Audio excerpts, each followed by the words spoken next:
ये कहानी एक साइकोलॉजिकल ड्रामा है जो कई सारे लोगों की कहानी पर बेस्ड है। इसमें हमें काफी सारे ऐसे लोग दिखाए गए हैं जो एबनॉर्मल होते हैं। वो इस दुनिया में कैसे जी पाते हैं वो आपको इस कहानी को देखकर ही पता चलेगा। तो चलिए इस कहानी के सफर को बिना किसी देरी के शुरू करते हैं।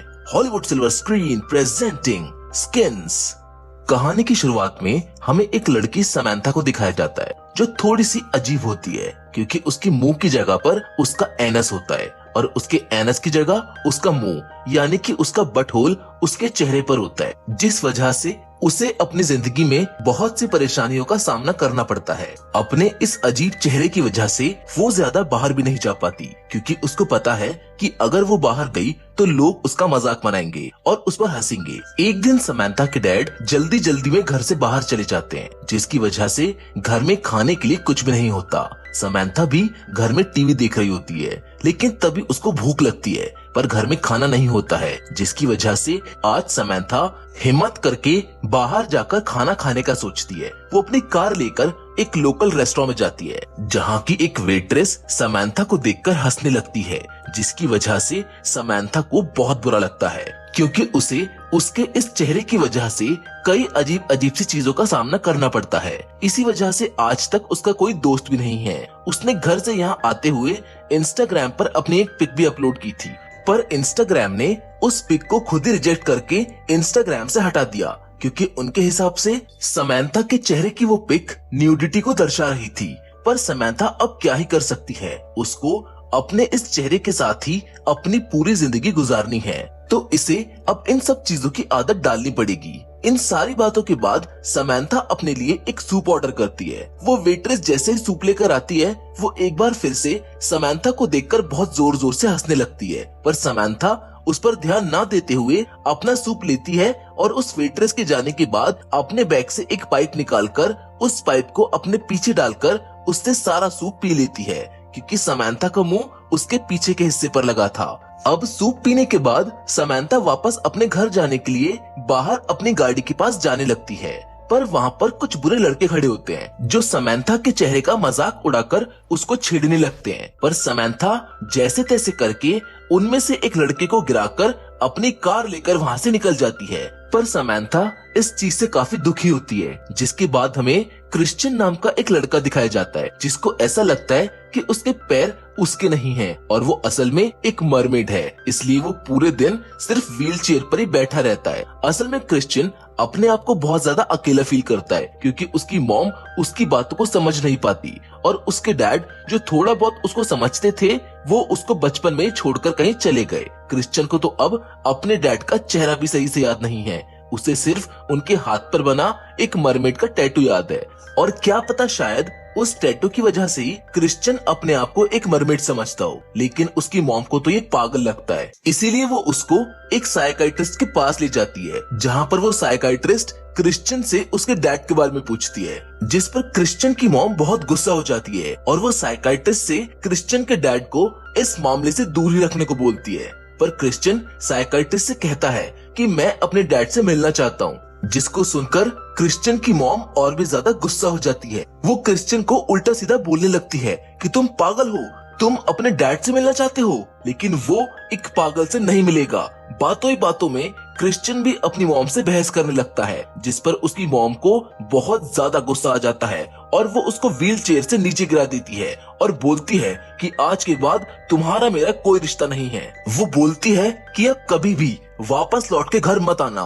पर तभी क्रिश्चियन की मॉम को क्रिश्चियन के घुटनों पर कट लगा हुआ दिखाई देता है, जिसकी वजह से उसकी मॉम साइकियाट्रिस्ट के सामने ही उसकी पैंट को नीचे कर देती है और क्रिश्चियन की टांगों को देखकर वो हैरान हो जाती है क्योंकि उसकी टांगों पर हर जगह ब्लेड से कट के निशान होते हैं जो कि क्रिश्चियन ने खुद ही अपनी टांगों पर मारे थे क्योंकि वो अपने इन पैरों को अपना नहीं मानता था और वो इन्हें अपने शरीर से हटाना चाहता था क्योंकि उसको मरमेड बनना था। तभी वो हड़बड़ी में वहाँ से भाग जाता है क्योंकि उसकी मॉम ने वहाँ पर उसको काफी शर्मिंदा कर दिया था। वो एक जगह पर जाकर बैठ जाता है और अपने इन पैरों से छुटकारा पाने के बारे में सोचने लगता है। वो अपने पैरों को रोड पर रखकर लेट जाता है ताकि कोई कार उसके पैरों पर चढ़ जाए और उसको इनसे छुटकारा मिल जाए। तभी उन बुरे लड़कों की उस गंदी हरकतों से परेशान बेचारी समंथा अपनी कार लेकर वहीं से घर जा रही होती है और गलती से उससे ही क्रिश्चियन के पैरों पर कार चढ़ जाती है, जिसकी वजह से उसकी उसी वक्त पर मौत हो जाती है। पर मरते वक्त क्रिश्चियन समंथा को मुस्कुराते हुए खुशी से देखता है। पर वहीं दूसरी ओर समंथा बहुत ज्यादा शॉक में थी, क्योंकि उसने किसी को मार दिया था और वो आदमी उसे मुस्कुराते हुए देख रहा था, जो कि आज तक किसी ने भी समंथा को देखकर नहीं किया। समंथा डरते हुए वहाँ से सीधा अपने घर चली जाती है और अपने डैड को भी क्रिश्चियन की मौत के बारे में नहीं बताती। उसने आज किसी को जान से मार दिया है। वहीं क्रिश्चियन मरते हुए काफी खुश होता है, क्योंकि उसके हिसाब से उसे इस बेकार जिंदगी से आखिरकार छुटकारा मिल ही गया। जिसके बाद हमें लॉरा नाम की एक लड़की को दिखाया जाता है, जिसकी आंखों की जगह आंखें ही नहीं होती, लेकिन फिर भी लॉरा के पास 2 डायमंड्स होते हैं, जिनको वो अपनी आंखों की जगह पर रखती है। तो उसको ऐसा लगता है कि उसकी भी आंखें हैं और वो भी देख सकती है। लॉरा एक जगह काम क्या करती थी, जहाँ पर वो कुछ लोगों को अपने शरीर से खुश किया करती थी। अब क्योंकि लॉरा देख नहीं सकती, इसलिए उसको ऐसा काम करना पड़ रहा है।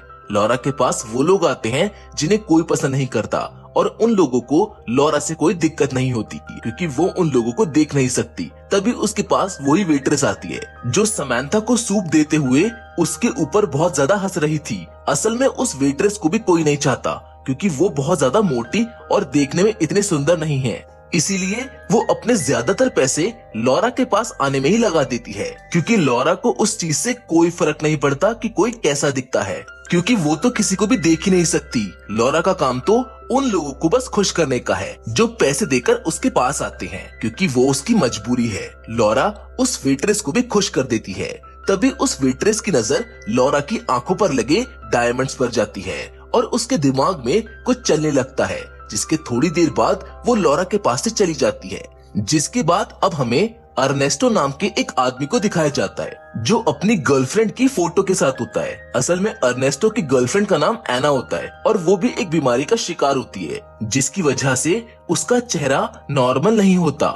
उसका चेहरा बहुत अजीब सा है। तभी वहाँ पर अर्नेस्टो की मॉम आ जाती है और वो अर्नेस्टो को नंगी हालत में देखकर बहुत ज्यादा शॉक रह जाती हैं। तभी उनकी नजर अर्नेस्टो की गर्लफ्रेंड एना की तस्वीर पर पड़ती है, जिसको देखकर उनको पैनिक अटैक आ जाता है, क्योंकि वो अर्नेस्टो की गर्लफ्रेंड को बिल्कुल भी पसंद नहीं करती, क्योंकि वो एक एबनॉर्मल लड़की है। अर्नेस्टो की मॉम अब अर्नेस्टो से बहुत ज्यादा परेशान हो चुकी थी, इसलिए वो उससे कहती है कि मैं तुमसे परेशान हो चुकी हूँ, तुम्हें अभी इसी वक्त उस लड़की को छोड़ना होगा, जिसके लिए अर्नेस्टो साफ मना कर देता है। असल में अर्नेस्टो को डिफॉर्म्ड यानी कि असामान्य लोग बहुत ज्यादा पसंद होते हैं। उसको उन लोगों के प्रति एक अलग ही प्यार और एक अलग ही एक्साइटमेंट होती है। उसको नॉर्मल लोगों को देखकर वो एक्साइटमेंट, वो प्यार महसूस ही नहीं होता। अब वो अपनी मॉम की बात नहीं मानता है, इसलिए उसकी मॉम उसे घर से बाहर निकाल देती है। बाहर निकलकर अर्नेस्टो अपनी गर्लफ्रेंड एना को कॉल लगाता है, पर वो उसका कॉल पिक ही नहीं करती है, क्योंकि वो एक गायल नाम के लड़के के साथ कुछ अच्छे पल बिता रही होती है। यानी वो अर्नेस्टो को चीट कर रही थी, क्योंकि गायल भी एना की तरह डिफॉर्म लड़का था, जिसका एक हादसे में पूरा चेहरा जल चुका था। इसकी वजह से एना को गायल उसके जैसा ही लगता था और वो गायल को पसंद करती थी। तभी गायल एना के फोन पर अर्नेस्टो की कॉल को देख लेता है, जिसको देखकर वो एना को बोलता है कि तुमने अभी तक इससे ब्रेकअप क्यों नहीं किया? जब तुम्हें वो पसंद ही नहीं है तो इस रिश्ते को तुम तोड़ क्यों नहीं देती? वहीं दूसरी ओर हमें फिर से उसी वेट्रेस को दिखाया जाता है, जो एक बार फिर लॉरा के पास अपने आप को खुश करने के लिए जाती है, पर इस बार उसका मकसद कुछ और ही होता है, क्योंकि इस बार वो वहाँ पर लॉरा की आंखों के डायमंड्स को चुराने आई थी। वो बातों ही बातों में लॉरा से उसकी आंखों से अपने डायमंड्स को हटाने को कहती है, पर लॉरा उसको ऐसा करने के लिए मना कर देती है, जिससे वो वेट्रेस वहाँ से जाने की एक्टिंग करने लगती है, जिसकी वजह से आखिरकार लॉरा को अपने डायमंड्स को निकालकर टेबल पर रखना ही पड़ता है। वेट्रेस लॉरा के शरीर को छूकर उसका ध्यान दूसरी ओर करने की कोशिश करती है और जल्दी से उन दोनों डायमंड्स को उठा लेती है, लेकिन तभी वहाँ पर कोई और आ जाता है, जिससे डरकर वो वेट्रेस उन डायमंड्स को अपने मुंह में डाल लेती है और वहाँ से निकल जाती है। पर गलती से वो उन डायमंड्स को ही खा जाती है और उसी वजह से उसे बहुत ज्यादा पेन होता है। वहीं लॉरा को अपने डायमंड्स नहीं मिल रहे होते, जिसकी वजह से वो बहुत ज्यादा परेशान हो जाती है, क्योंकि उसके लिए वो कोई डायमंड्स नहीं है, बल्कि वो तो उसकी आंखें हैं और वो अपनी आंखों के बिना अपना ये काम नहीं कर सकती। उधर घर जाकर उस वेट्रेस को बहुत ज्यादा दर्द हो रहा था, इसीलिए वो उन डायमंड्स को अपने पेट से निकालने के लिए बहुत सारा पानी पी लेती है, जिससे वो डायमंड्स अगली सुबह उसके टॉयलेट के जरिए बाहर निकल आते हैं। पर अब उस वेट्रेस को उन डायमंड्स को देखकर बहुत ज्यादा बुरा लग रहा होता है, क्योंकि वो लॉरा को अच्छे से जानती है। उसके अलावा उसके पास बात करने के लिए कोई भी नहीं होता। वो ये भी जानती है कि लॉरा के लिए ये डायमंड्स उसकी आंखें हैं। वो उन डायमंड्स को चुराकर बहुत ज्यादा पछता रही होती है, इसीलिए वो उन डायमंड्स को वापस करने के लिए लॉरा के पास जाती है, जहां लॉरा उससे कहती है कि मैं तुमसे नाराज नहीं हूँ, क्योंकि बाकी सभी लोगों में सिर्फ एक तुम ही हो जो मुझसे अच्छे से बात करती हो। तुम चाहो तो ये डायमंड्स रख सकती हो, मैं तो बस एक बार तुमको छूना चाहती हूँ। जिस पर वो वेट्रेस बोलती है कि मैं बहुत ज्यादा बदसूरत हूँ, क्या अब भी तुम मुझको छूना चाहती हो? लॉरा उससे कहती है मुझे इससे कोई फर्क नहीं पड़ता, तुम एक अच्छे इंसान हो। जिसके बाद उन दोनों के बीच में किस होती है और वो दोनों एक साथ रहने का फैसला करती हैं। उधर समंथा क्रिश्चियन की मौत को लेकर बहुत ज्यादा परेशान थी।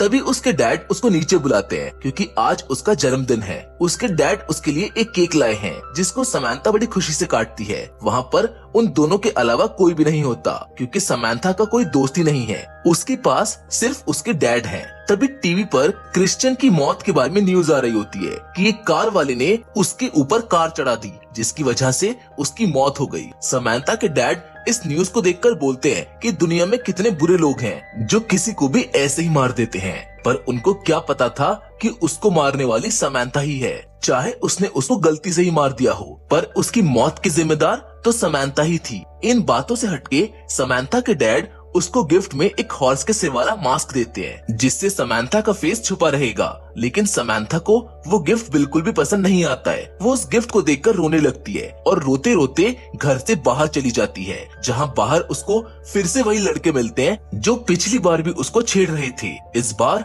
वो उसके साथ बहुत गलत हरकत करने की सोचते हैं, पर समंथा उनके प्राइवेट पार्ट को काटकर वहां से भाग जाती है।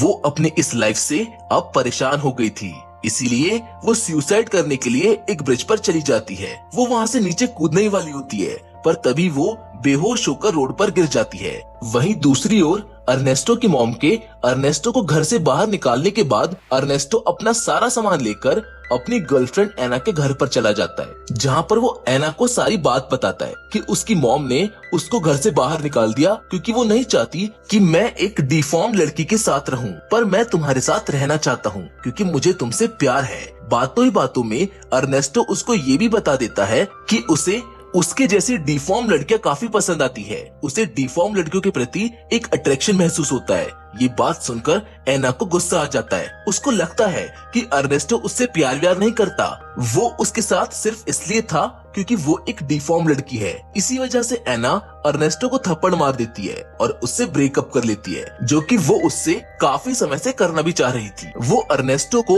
अपने घर से जाने को कहती है, पर जाते जाते वो अर्नेस्टो को कुछ पैसे दे देती है ताकि वो कुछ खा पी सके। पर बाहर जाकर अर्नेस्टो उन पैसों को फेंक देता है और परेशान होकर सुसाइड करने के बारे में सोचता है। वो भी उसी ब्रिज पर जाता है जहाँ समंथा सुसाइड करने आई थी। वो उस ब्रिज से कूदकर अपनी जान देने ही वाला होता है कि तभी उसे किसी के फोन बजने की आवाज आती है। वो फोन किसी और का नहीं बल्कि समंथा का ही होता है। उसके डैड उसको फोन कर रहे थे। अर्नेस्टो समंथा के डैड से बात करता है, जो कि उसे अपना एड्रेस देते हुए समंथा को वापस घर लाने को बोलते हैं। अर्नेस्टो वहाँ पड़ी समंथा को उठाकर उसके घर ले जाता है, जिसके लिए समंथा के डैड उसको बहुत ज्यादा शुक्रिया करते हैं। अब धीरे धीरे अर्नेस्टो समंथा का अच्छा दोस्त बन जाता है, क्योंकि उसे तो पहले से ही डिफॉर्म लड़कियां काफी पसंद है। समंथा भी अर्नेस्टो को काफी पसंद करने लगती है, क्योंकि उसकी जिंदगी में पहली बार उसके डैड के अलावा कोई उससे अच्छे से बात कर रहा था। यानी वो दोनों अब साथ थे और खुश थे। जिस हैप्पी एंडिंग के साथ इस फिल्म की कहानी यहीं पर खत्म हो जाती है। हम उम्मीद करते हैं कि आपको ये फिल्म काफी अच्छी लगी होगी। वैसे क्या सच में फिजिकल डिफॉर्मिटी की वजह से हमें किसी को ऐसे अवॉइड करना चाहिए? वेल, आपकी इस पर क्या राय है? आप हमको कमेंट करके जरूर बताना। फिलहाल तो आज की वीडियो में बस इतना ही, लेकिन हम फिर से जरूर मिलेंगे और वो भी एक और नई इंटरेस्टिंग कहानी के साथ। पर तब तक के लिए धन्यवाद।